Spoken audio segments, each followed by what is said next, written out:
啊！啊！别乱碰。我怎么受伤呢？你从山坡上摔下来的时候，割到了脑袋，一定很疼吧？哼，风雨中这点痛不算什么。哎，你跟我说，刚才我站出来的时候，是不是摔呆了？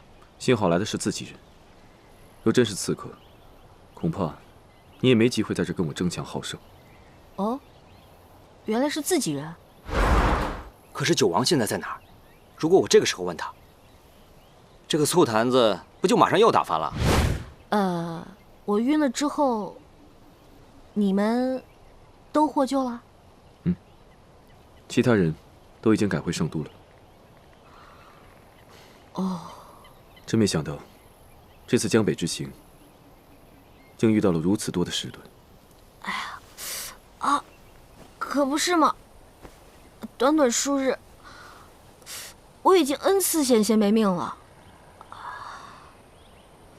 你果真知道，那天杀你的人是谁派的？我知道是。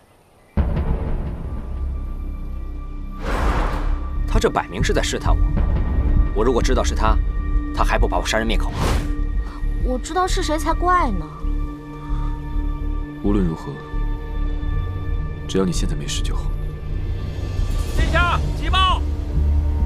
你先在这里等着，没我的吩咐，先不要出去。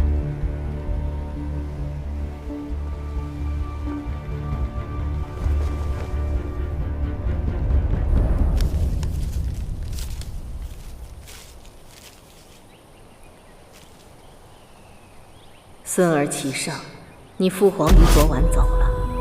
由于事发突然，你要速回商议你父皇身后事。你是太子，朝中不可一日无君。现在朝中有许多大事需要你回来处理决定。事不宜迟，吩咐下去，立即派遣军力，与我一同北上。是。